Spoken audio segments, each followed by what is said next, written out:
Friends, welcome to voice of the people. Mahasweta Devi శత జయంతి సందర్భంగా సినీ విమర్శకులు, రచయిత, సామాజిక కార్యకర్త ఐక బాలాజీ గారు అందిస్తున్నటువంటి వివరాల ఆధారంగా రూపొందించినటువంటి వీడియో ఇది.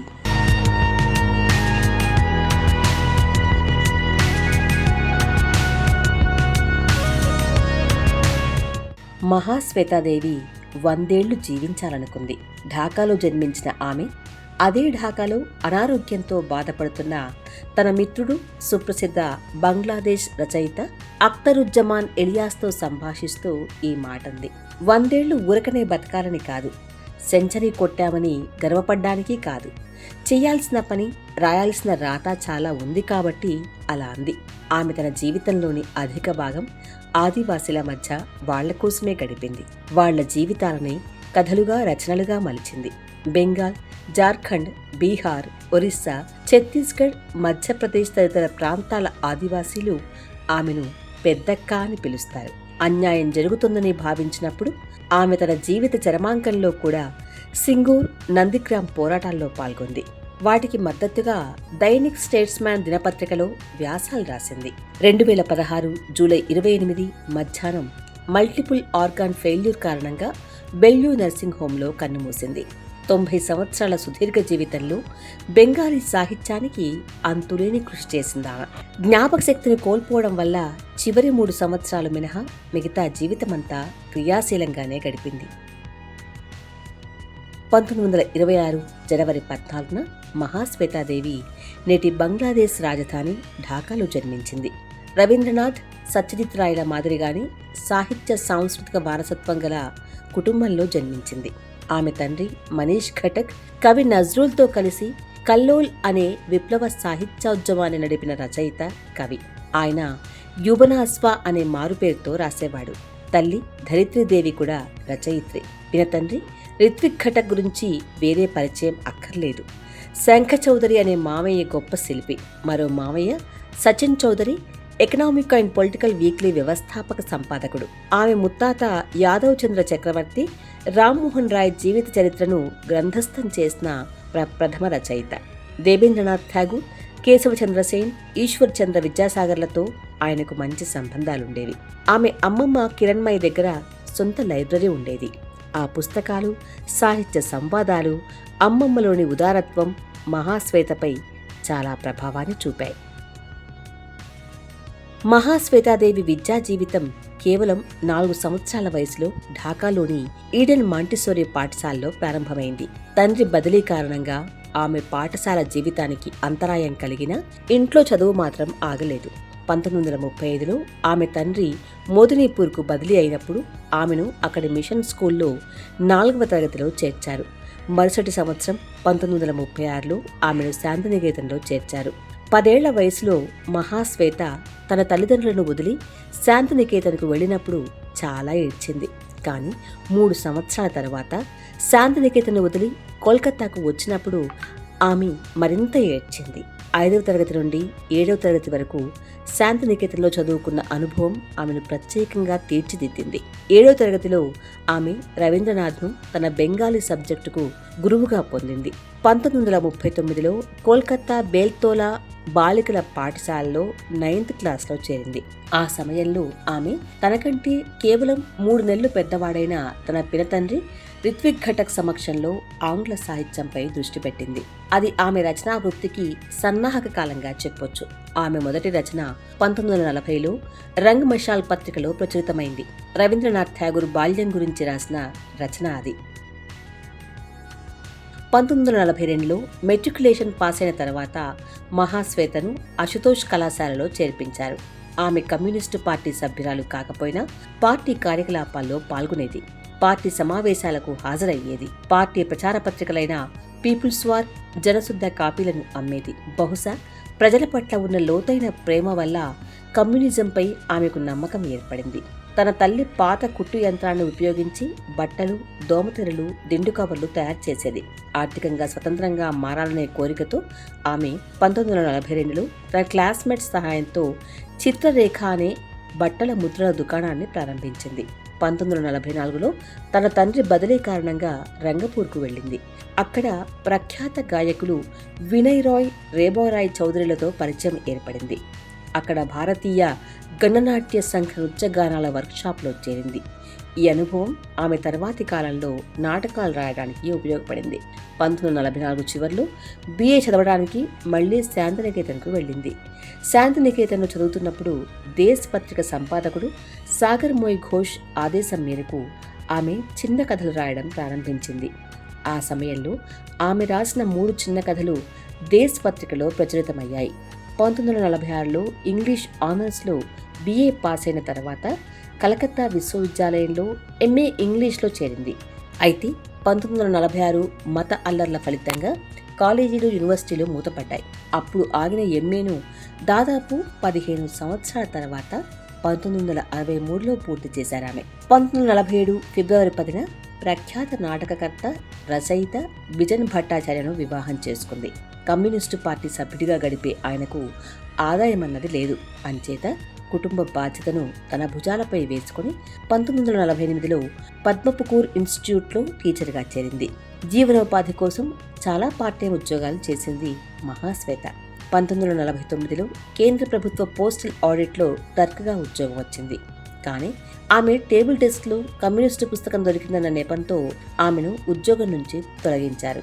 ఆ తర్వాత కుటుంబాన్ని పోషించడానికి బట్టలు, సబ్బులు అమ్ముకుంటూ ట్యూషన్లు చెప్పుకుంటూ గడిపింది. 1948లో తన ఏకైక సంతానం నబారుణ్ భట్టాచార్య పుట్టాడు. కుటుంబ భారం మరింత పెరిగింది. 1957లో ఆమెకు రమేష్ మిత్రా బాలికల పాఠశాలలో ఉపాధ్యాయ ఉద్యోగం దొరికింది. 1963లో MA ఉత్తీర్ణత సాధించిన తర్వాత 1964లో విజయ్గఢ్ జ్యోతిష్రాయ్ కళాశాలలో ఇంగ్లీష్ ప్రొఫెసర్గా చేరింది. రచనను వృత్తిగా స్వీకరించిన తర్వాత 1984లో స్వచ్ఛందంగా అక్కడి నుంచి పదవీ విరమణ చేశారామె. జీవితంలో ఎదురైన ఒడిదుడుకులు, చేపట్టిన వివిధ వృత్తులు, భిన్నమైన వ్యక్తులతో సంబంధాలు, పేదరికము ఆమెను ప్రజా రచయిత్రిగా మార్చాయి. ఝాన్సీ రాణి జీవిత చరిత్రపై రాసిన ఆమె మొదటి నవల దేశ్ పత్రికలో ఆగస్టు 6, 1955 నుంచి డిసెంబర్ 31, 1955 వరకు సీరియల్గా వచ్చింది. 1958లో దేశ్ పత్రికలోనే యశవమాత్మి అనే కథ ప్రచురితమైంది. 1951 నుండి 56 మధ్యకాలంలో ఆమె సచిత్ర భారత్ పత్రికలో సుమిత్రాదేవి అనే మారు పేరుతో అనేక కథలు రాసింది.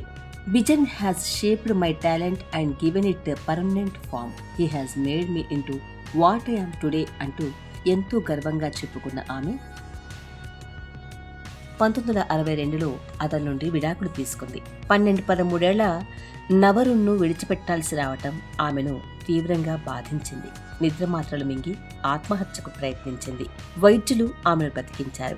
ఆ తర్వాత ఆమె తనకంటే చిన్నవాడైన అసిత్ గుప్తాను వివాహం చేసుకుంది. కానీ 1976లో ఆ వివాహం కూడా తెగిపోయింది. అప్పటి నుండి ఆమెది ఒంటరి జీవితమే. నిస్సహాయులు, అణచివేతకు గురైన వాళ్ల కోసం పనిచేస్తూ వారితో గడుపుతూ వాళ్లనే సొంతవారిగా చేసుకుని బతుకుతోంది. 1979లో తండ్రి మరణం తర్వాత ఆయన నిర్వహించే బొట్టికా పత్రిక బాధ్యతలు చేపట్టింది. ఆ పత్రికను చిన్న రైతులు, వ్యవసాయ కార్మికులు, గిరిజనులు, పారిశ్రామిక కార్మికులు, సమాజంలోని అట్టడుగు వర్గాల కంఠస్వరంగా మలిచిందామె. ఈ పత్రిక మహాశ్వేతకు బెంగాలీ లఘుపత్రికల రంగంలో అద్వితీయ స్థానాన్ని కల్పించింది.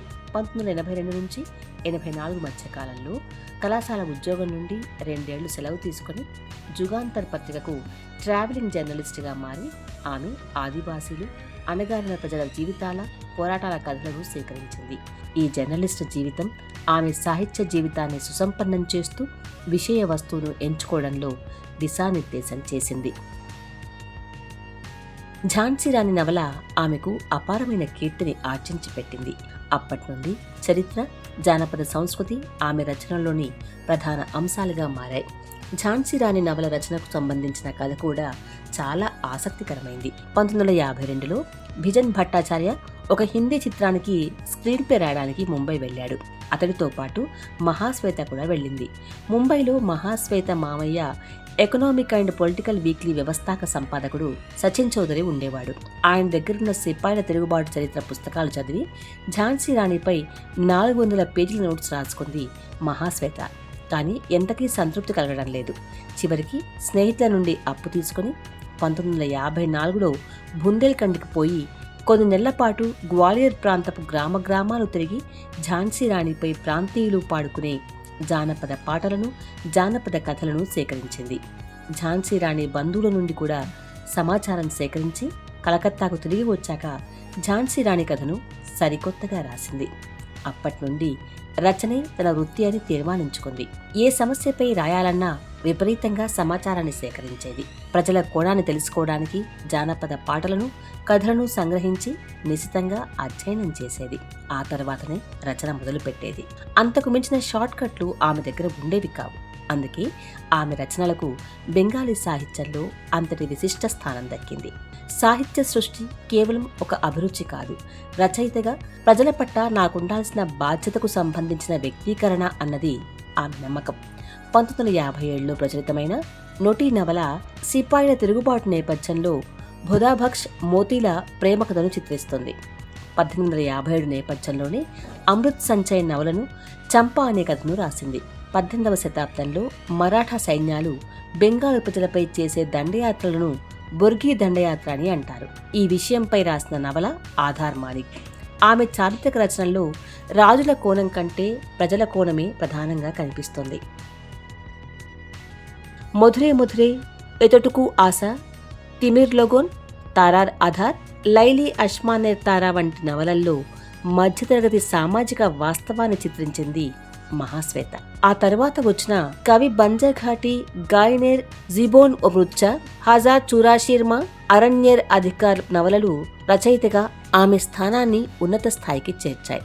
బంజఘాటి గోయిన్ అనే నిమ్నజాతి యువకుడు బ్రాహ్మణ యువతి ప్రేమలో పడినట్టు ఆ పర్యవసానాలను ఊహిస్తూ రాసిన కాల్పనిక నవల కవి బంజఘాటి గాయనేర్ ఓజోన్ ఓ మృచ్చు. నక్సల్బరి ఉద్యమ నేపథ్యంలో రాసిన హజార్ చురాషీర్మా మహాశ్వేత సాహిత్యంలో ఒక మైలురాయి. సరిగ్గా గోర్గి తల్లిలాగే లాకప్లో చనిపోయిన మృత యువకుడి తల్లి తన కొడుకు ఎంచుకున్న రాజకీయ మహోన్నత ఆశయాలను మెల్లమెల్లగా అర్థం చేసుకుంటుంది ఈ కథలో. రాంగ్ నంబర్, శరీర్, ప్రాత్సాహిక్ కథల్లో కూడా ఇదే వృత్తం కనిపిస్తుంది. రాంగ్ నంబర్లో మృతుడి తల్లి తన కొడుకు రాజకీయ దర్శాన్ని అర్థం చేసుకుంటాడు. అరణ్యర్ అధికార్ నవల మహాశ్వేత సాహిత్య జీవితాన్ని పూర్తిగా మార్చేసింది. Suresh Singh dust storm and hanging mist ఆధారంగా రాసిన కథ ఇది. బిర్సా ముండాను హీరోగా చిత్రించిన ఈ నవలకు సాహిత్య అకాడమీ అవార్డు దొరికినప్పుడు ముండా గిరిజనులు నెల రోజుల పాటు ఆటపాటలతో ఉత్సవాలు జరుపుకున్నారు. మహాశ్వేతాదేవిని మరందీబాయ్ అంటే పెద్దక్క అని అప్పటి నుండే పిలవడం మొదలుపెట్టారు ఆ గిరిజన తెగవాళ్లు. ఉల్గులాన్ నేపథ్యాన్ని మరింత విస్తరింపు చేస్తూ మారుతున్న రాజకీయ పరిస్థితుల్లో అంటరాని వాళ్లు, గిరిజనుల జీవిత పోరాటాలను చిత్రిస్తుంది. చోటి ముండా ఎబోంగ్ తార్తీర్ ఎవరినైతే బ్రిటిష్ వారు క్రిమినల్ ట్రైబ్స్ అని ముద్ర వేశారో వారి స్థితిగతులు స్వాతంత్రం వచ్చాక కూడా ఏమాత్రం మారలేదన్న వాస్తవాన్ని రుజువు చేస్తాయి మహాశ్వేతాదేవి రచనలు. తిరుగుబాట్లు మహాశ్వేతాదేవి రచనల్లో పునరావృతమవుతూనే ఉంటాయి. బాబా తిల్కా మాఝీ నేతృత్వంలో సాగిన మొదటి సంతాలి తిరుగుబాటు ఆధారంగా సాల్ గిరారే డాకే నవలను 1855 నుంచి 56లో సిద్ధూ ఖాను నాయకత్వంలోని సంతాలి తిరుగుబాటు ఆధారంగా ఫుల్మాలా నవలను రూపొందించారు మహాశ్వేతాదేవి. బ్రిటిష్ వలస పాలనతో పాటు భూస్వామ్య దోపిడీని నిర్మూలించి స్వతంత్ర సంతాల్ రాజ్యాన్ని స్థాపించడానికి సంతాల్ ప్రజలు సాయుధ బ్రిటిష్ సైన్యంపై కేవలం విల్లు, బాణాలు, ఈటలతో పోరాడిన విలక్షణ చరిత్రకు ఈ నవలలు అద్దం పడతాయి. బ్రిటిష్ వలసవాదులకు వ్యతిరేకంగా పోరాడిన మరో పోరాట వీరుడి కథ తుతుమీర్. స్వతంత్ర భారతదేశంలోని గిరిజన ప్రజల పోరాటాలను చిత్రించాయి మరికొన్ని నవలలు. కనీస వేతనాల గురించి, ఆనకట్ల నిర్మాణం వల్ల విస్థాపితమవుతున్నటువంటి జీవితాల గురించి, జీవించే హక్కు గురించి, కనీస ప్రాథమిక విద్యకై సాగిన పోరాటాల గురించి, ఇలా ఎన్నో అంశాలపై బషాయిటుడు, మాస్టర్ సాబ్, అక్లాంతో కౌరవ్, సూరజ్ గాగ్రాయ్, టెరోడాక్టిల్, పురాణ సహాయ్ ఓపిర్తా, ప్రొతొంపోత్, ఖుదా వంటి నవలలు సృజించారు మహాశ్వేత. ద్రౌపది కథలోని గిరిజన నక్సల్ స్త్రీ పాత్ర భారతీయ సాహిత్యంలో ఒక చెరగని ముద్ర వేసింది. ఇందులోని భాష, వ్యక్తీకరణ, కథనం పాఠకుణ్ణి గగురుపాటు కలిగిస్తాయి. నిరాయుధులైన టార్గెట్ ముందు సేనానాయక్ మొదటిసారి భయపడ్డాడు అన్న ఆఖరు వాక్యాన్ని మర్చిపోలేం. జీవితం విసిరే సవాళ్ల ముందు మత సామాజిక కట్టుబాట్లు ఓడిపోతాయన్న వాస్తవాన్ని చిత్రిస్తాయి జాతూధన్, సాంజ్ సొకాలేర్ మా కథలు. నగరాల్లోని ఇసుక బట్టిల్లో పనిచేసే ఆదివాసీ స్త్రీలు కట్టుబానిసలే కాదు, లైంగిక బానిసలు కూడా అన్న విషయాన్ని చెప్తాయి సనిచరి, ఈటేర్ పొర్ ఈట్ కథలు. 300 రూపాయలు అప్పు తీర్చలేకపోయిన కట్టుబానిస కుమార్తె జీవితాంతం లైంగిక బానిసగా గడుపుతుంది దౌలతి అనే కథలో. భాతువా కథలో అమాతృజా కులానికి చెందిన యువకుడు తన తండ్రి తీసుకున్న 800 రూపాయల అప్పును తిరిగి చెల్లించడానికి 7 సంవత్సరాల వయసు నుండి 42 సంవత్సరాల వరకు ఉచితంగా పనిచేస్తాడు. అయినా ఆ అప్పు తీరదు. స్తనదాయిని, షికార్, శిశు, సగోన, లైఫర్, మచ్, బిచ్నా వంటి కథలు సమాజంలోని అన్యాయాలకు వ్యతిరేకంగా అణగారిన ప్రజల నిరసనలను వర్ణిస్తాయి. గిరిజనులు అత్యధికంగా నిర్లక్ష్యం చేయబడిన లోధ సవర్ల గురించి మహాశ్వేతాదేవి అనేక కథలు రాశారు. వాటిలో కురోనిర్భేట, చోర్, అర్జున్, ఉద్దవేర్, ఉజోన్ ఓ మృత్యు, తార్పూర్ వంటి కథలు ముఖ్యమైనవి. మహాశ్వేతాదేవి 100కు పైగా నవలలు రాశారు. ఆమె కథల సంకలనాలు ఇప్పటికీ 20కి పైగా వెలువడ్డాయి. నాటికలు, చిన్నపిల్లల కోసం కథలు, లెక్కలేనన్ని వ్యాసాలు రాశారు. ఆమె మరణించిన 10 సంవత్సరాల తర్వాత కూడా ఆమె రచనల సంకలనాలు వెలువడుతూనే ఉన్నాయి. ఆమె కథల ఆధారంగా ఎన్నో నాటకాలు, సినిమాలు రూపొందాయి. డింపుల్ కపాడియా కథానాయికగా కల్పనా లాజ్మీ నిర్మించిన ఉడారి సినిమా చాలా పేరు పొందింది. ఈ పాత్రను కలకత్తా రంగకర్మి థియేటర్ గ్రూప్ చెందిన ఉషా గాంగూలీ స్టేజిపై అద్భుతంగా ప్రదర్శించేవారు. గోవింద నిహలాని హజార్ చౌరాసీ కీమాలో జయాభాదురి మృతయువకుడు తల్లి సుజాత పాత్రలో అద్భుతంగా నటించింది. చోళీకే పీచే క్యా హై అనే పాట ఆ రోజుల్లో చాలా పాపులర్ అయింది. అసలు దేశంలో సమస్యలే లేవా, జాకెట్టు వెనక ఏముంది అన్నదే దేశానికి ప్రధాన సమస్య అయిపోయిందా అంటూ వేలాకోళం చేసిన మహాశ్వేతాదేవి అదే పేరుతో ఓ కథను రాసింది.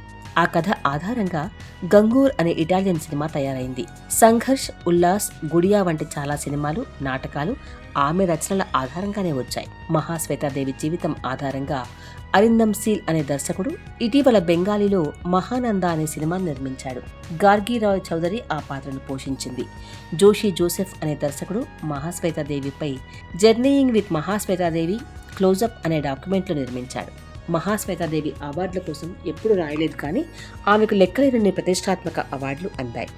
సాహిత్య Akademi award, Jnanpith award, Padma Shri, Padma Vibhushan, Ramon Magsaysay, SAARC literary award, French దేశపు అత్యుత్తమ అవార్డు, ఇలా లెక్కలేని అవార్డులు లభించాయి. ఇక తెలుగువారు మహాశ్వేతాదేవిని మరో ప్రత్యేక కారణం చేత గుర్తుపెట్టుకోవాలి. చిలకలూరుపేట బస్సు దహనం కేసులోని నిందితులు చలపతి, విజయవర్ధన్ రావుల ఉరిశిక్షను రద్దు చేయమని భారత అధ్యక్షుడు శంకర్ దయాళ్ శర్మకు ఉత్తరం రాసింది మహాశ్వేతాదేవి గారే. మహాశ్వేతాదేవి రచనలకు చావు లేదు. ఆ రచనల్లోనే ఆమె సదా జీవించి ఉంటుంది.